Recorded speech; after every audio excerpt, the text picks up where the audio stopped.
So as you can see,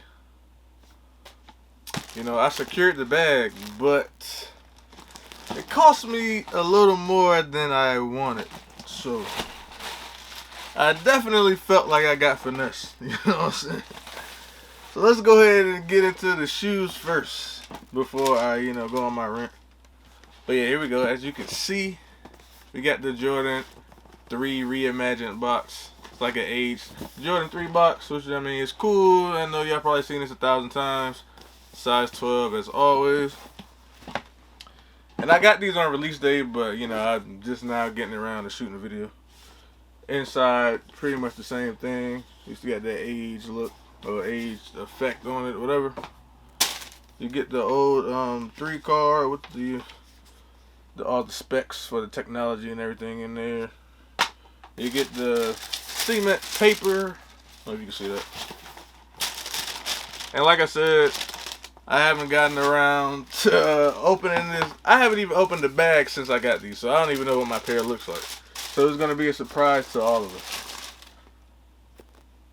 Well, so far it looks like I got a dark elephant print. Hopefully my pair is consistent. And so far it looks like it. I'm not going to lie. I was hoping for the lighter elephant print. But, I'm not tripping, man. At least I got a pair. So I don't know if the light is going to drown that out. But here we go, man. The Jordan 3 White Cement Reimagined.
Let me double check.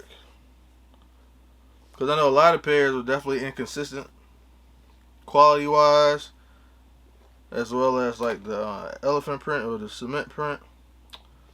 But these definitely look identical, so I'm thankful for that. I will do a comparison with the 2011 pair. I know nobody asked for that video, but hey. I'm going to put it out there, and then whoever wants to watch it, they can watch it. Let's go ahead and get into a little quick review, man. You get that age heel tap with the Nike Air. That's like the only reason a lot of people were going for these. Me personally, I went for these because this is my favorite Jordan 3 colorway. So, of course, I had to get a fresh pair. I know these, I want to say this is like the 4th time these dropped since 2011 or some kind of variation. But, hey. This is as close to the OG, I guess, as we're going to get, so I'm not mad about that. He had the red insole with the black Nike Air. That's going to focus. I've been playing around with the camera settings, so hopefully it's faster to focus. But I don't know. It was looking crazy earlier. Then you get that orange Nike Air hang tag. I know when I got these in 2011, they came with the plastic Jumpman hang tag because, there was a Jumpman Air instead of the Nike Air on the back of that. You still get that red Jumpman embroidered on the tongue. And this pair, as you will see in the next video, the tongue is definitely thinner. I know they're going back to the, I guess this is how the OG cut was. It was a thinner tongue and not as bulky or fat as the retros were. Then you get that sail or aged eyelet. I don't know if you can see that because I can't even see it. So you get the sail eyelets up top, man. Then you get the red at the bottom.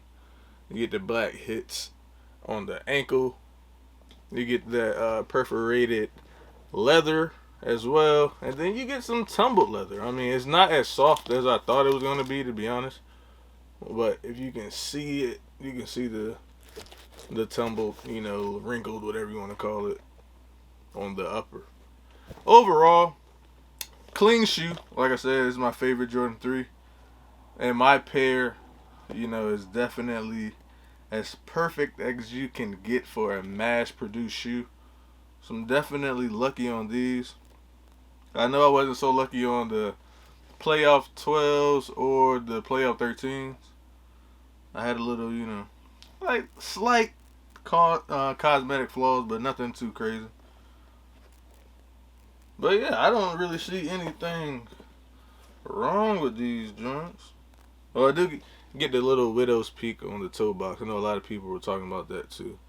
So I do have a slight widow's peak, but I mean, if you that concerned, you can cut that off and keep it moving. To be honest, it's not really gonna affect the overall look of the shoe. But yeah, these are clean. I know you probably saw the on foot, and I'm not gonna lie to y'all, man. Probably make a lot of people mad, but that's probably the only time I'm gonna throw those on. I might, within the next 2 years, I probably would throw these on twice. Because like I said, I still have the 2011 pair. And I feel like there's really no point to break these out when I have like the same exact shoe that's still fully wearable. They're still clean. I wore them a few months ago, so I bought these off the strength of, yes, it's my favorite Jordan 3 colorway. As well as, at some point, I know I'm going to have to get rid of the 2011 pair. And I'm going against my own logic, because that logic has came back to bite me like plenty of times. So I say I have an older release, and then a newer release comes, and I skip that release because I have the older release. But at some point that older release is not going to be wearable anymore, and I'm gonna have to get a better version. And it's hard to find a condition that I want or a price that I want to pay for a certain shoe as time goes on. So I figured from now on, if I already have it and they're coming out with a better version or a newer version, I'm going ahead. I'm going to just cop it and keep it up so I don't have to go through that down the line. But yeah, so on to the finesse or the overpay aspect of the video. I basically pay resale. So if you're not familiar with the Athlete's Foot, man, it's a store. It's been around for years. I want to say a lot of stores closed, but now they're like slowly popping back up depending on where you are. So they did an online raffle. I entered the raffle. I won. But the catch to that, I'm gonna show the screenshot of the text message. So y'all won, and they were like, okay, congratulations, whatever, you won. But you have to come in before, I want to say it was Wednesday. I think I got the text message on Tuesday or Thursday, one of it. Whatever day it was before the release, like a couple days before the release, you had to come in within like 24, 36 hours or whatever to make an eligible purchase to secure your size. So I entered the raffle for an opportunity to make a purchase in order to secure my shoe. So let me reiterate that. I entered a raffle for the chance to purchase something that would then secure my shoe. Instead of doing like a 24, 48 hour joint, like, you come in the store between this time and this time, you make a purchase, while supplies last, you'll get a shoe. I would respect that more than entering a raffle and then doing the guaranteed ticket thing with the purchase. Like, I feel like it should be either or, but whatever. So once I got in there, of course, the stipulations on which, like, that's another thing. You had to spend $35, which, I mean, I'm not tripping.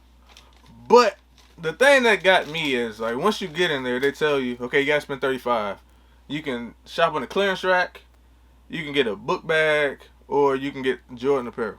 So the clearance rack, I mean, there was nothing up there that I would wear. There was nothing up there that I would even purchase to wash a car in or paint a house in. Like, personally, that's just me.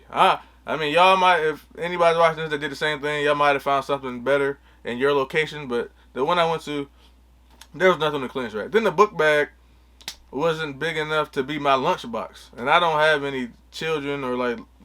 There was no point in me buying a book bag. So it goes to the Jordan apparel.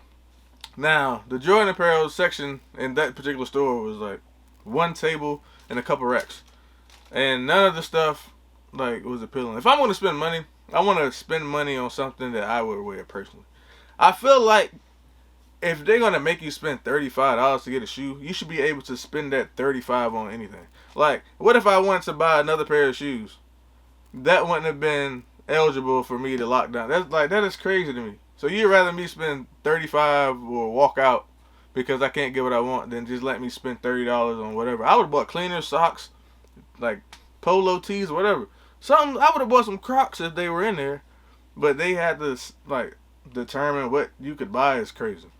Maybe it's just that location. Going forward, I might call around to see like what type of apparel that the other stores have. I know one location, I think they do carry Billionaires Boys Club, so if I ever go this route again, I would like try to go to that location. 'Cause at least I know my money would be going towards something that I would buy on a normal basis. So let's go ahead and get into this joint. As you can see, let me show the the item first. So I end up copping this plain Jordan hoodie. You know, this tan, khaki, whatever you want to call it. I didn't know it was a dry fit hoodie, so hopefully it fits. I know Jordan apparel usually runs a little big, but my thought process was, you know, with this particular shade or colorway of the hoodie, I have other shoes that I probably, you know, I can finesse this with. I didn't want to be pigeonholed into like buying something to match this shoe because, you know, I'm not gonna get a lot of wears out of it. But this hoodie, like I said, I can layer it up or whatever and wear it with other joints. But I figured, you know, with the age look, I probably could finesse it, and it's pretty close. I don't know if it's coming through on the camera, but you know, just play around with it. You know, throw on like some black jeans, black pants or something. Maybe some really light denim. Put like a red hat on, you know, for a little pop of color, and then you got a simple fit. But the hoodie was $65, man. $30 more than what I was required to spend. And if you didn't make that purchase, you were not getting a shoe. Because as you can see, let me put my phone number, all that up there, but you have the actual purchase of the hoodie right here. And then on the actual receipt, you can see that it prints out the shoe and the size that I got, or I guess I secured, and then it tells you the pickup time. So this is not like a location-based thing. This is a company-wide thing, because the text that they send you is from like the Athlete's Foot, like the actual company, and it tells you have to like I showed earlier, and I'll pop it up again. It tells you that you have to make an eligible purchase. So let me know what y'all think about that. I mean, personally, this is a shoe that I know I needed. Like, I had a guaranteed shoe basically, and I had to spend a little extra bread. At least I got something in return. It wasn't like I just paid resale like outright, but you know, I had to spend extra money. But at least I got something in return. But I know going forward, it would have to be something like super exclusive or like something that I really want, and it's probably not a high, like the likelihood of me getting them is probably low. Then I would go this route. But like a normal GR or something like that's really crazy, mass produced, I'll probably skip athletes. But I would save it for like special releases that I really want. Because like I said, man, if I don't have to be pigeonholed into like buying something that I don't want or don't need otherwise, like this, I would have felt more comfortable being able to spend my bread freely to get something I really wanted, other than like forcing myself to find something. You know what I'm saying? Like, at the end of the day, it's my bread. I could have just walked out. So I'm not saying like I had to spend that money, but I wanted the shoe. It was a guaranteed ticket. I didn't have to stress out on release day because the release went crazier than I anticipated, to be honest. So if you got them, congratulations. If you didn't, I'm sorry. Hopefully there's gonna be some restocks or something. I know we're still waiting on the restock of the lost and found ones. And if the lost and found one, if I knew about this back then I definitely would have paid bread, no question. But yeah, let me know what you think about the about these, like the Reimagined threes, the white cement, man. The greatest Jordan 3 of all time, in my opinion. I know everybody like the black cement threes. I like them too, but these joints, like, they're number one in my heart. But that's going to do it for this one. If you haven't done so already, go ahead and subscribe to the channel. Put on your post notifications so you can see my side-by-side comparison to the 2011 pair. And off rip, there's a few similarities, especially with the aging. So yeah, it's gonna be fun to see those joints side by side, man. Catch y'all on the next one.